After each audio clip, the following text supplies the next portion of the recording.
Assalamualaikum warahmatullahi wabarakatuh. Bertemu lagi di channel ini, di channel Rahmat Hidayat Teddy. Di sini saya akan membahas tentang bab baru, yaitu usaha dan energi. Kita lanjut ke slide berikutnya. Pada materi usaha dan energi, ini kita akan membahas tentang usaha, persamaan usaha, jenis-jenis energi, bagaimana hubungan antara usaha dan energi, serta hukum kekekalan energi. Nah, usaha itu adalah perubahan energi, dan ini berlaku untuk semua energi.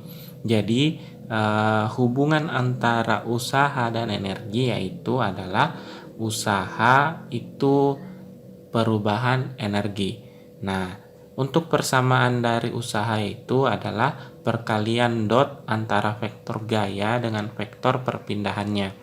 Jadi dalam persamaannya itu W sama dengan F dikali S. Kalau dalam vektor itu ada dua jenis perkalian, yaitu perkalian cross dengan perkalian dot. Nah, untuk perkalian dot ini, hasil dari perkaliannya tersebut menghasilkan angka tanpa bentuk vektor. Berarti hasilnya adalah skalar ya. Dengan gaya yang diambil dalam operasi ini adalah gaya yang sejajar dengan perpindahan. Nah, satuan dari usaha itu adalah joule. Oke, kita lanjut saja. Itu pengantarnya ya. Usaha, jadi sebenarnya usaha itu ada beberapa bagian jika kalian menggunakan beberapa literatur buku yang menjelaskan jenis-jenis usaha itu. Nah, usaha itu ada yang disebut dengan usaha positif. Usaha positif adalah usaha yang dihasilkan oleh gaya yang searah dengan perpindahan dari benda tersebut. Contoh, misalnya kalian mendorong benda ke sebelah kanan.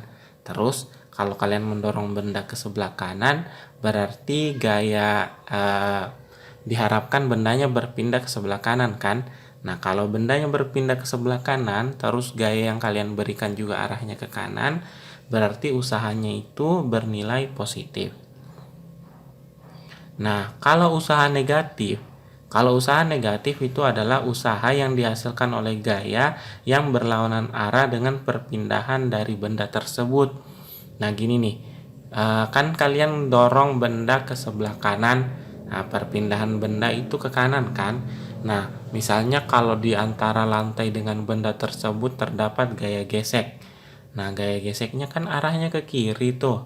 Kalau arahnya ke kiri, berarti gaya gesek tersebut berlawanan arah dengan arah dari perpindahannya.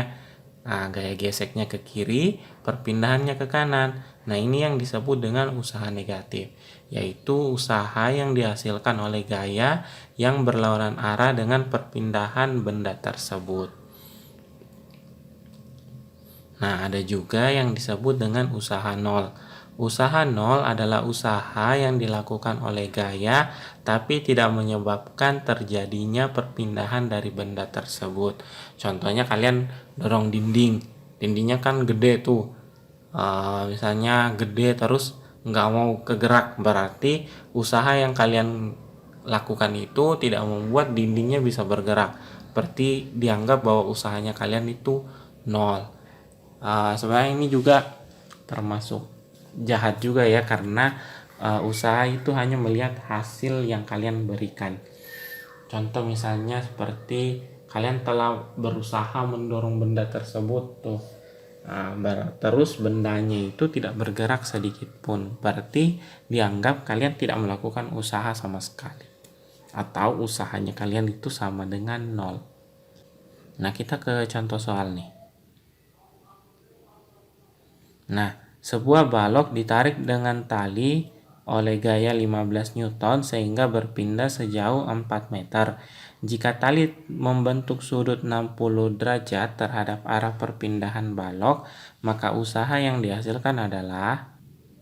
Nah, untuk penjelasannya kita ke papan tulis. Nah, tadi kan soalnya mengatakan bahwa sebuah balok ditarik dengan gaya 15 Newton. Nah, coba kita gambarkan seperti ini. Terus gayanya kita tarik ke arah sini 15 Newton. Jika sudut yang dibentuk itu adalah sebesar 60 derajat terhadap perpindahannya, dengan perpindahannya itu senilai 4 meter. Yang ditanyakan adalah berapakah usahanya? Usaha oleh gaya yang 15 Newton ini. Nah, ingat bahwa usaha itu kan rumusnya adalah F dot S ya. Usaha itu adalah F dot S. Ini F-nya F besar ya, kalau kecil. Nah, fungsi dot di sini menyatakan bahwa perkalian yang dipakai itu adalah perkalian dot, atau fungsi trigonometri yang kita pakai nantinya itu menjadi F dikali S kali cos theta. Dengan theta ini adalah sudut yang dibentuk antara arah vektor gayanya dengan arah vektor perpindahannya. Karena perpindahannya ke kanan, gayanya ke sebelah sini, berarti sudut yang dibentuk atau sudut theta yang kita ambil adalah 60 derajat. Berarti kita tinggal teruskan persamaan ini, 15 dikali perpindahannya itu 4 meter dikali cos 60 derajat. Nah, cos 60 itu kan 1/2 dikali 4 dikali 15. Nah, 4 nya kita coret dengan 2, ini sisa 2. Berarti 15 kali 2 itu adalah 30 joule. Jadi begitu ya. Jadi arah perpindahan yang kita pakai itu adalah arah perpindahan yang sesungguh dengan arah dari gayanya tersebut. Misalnya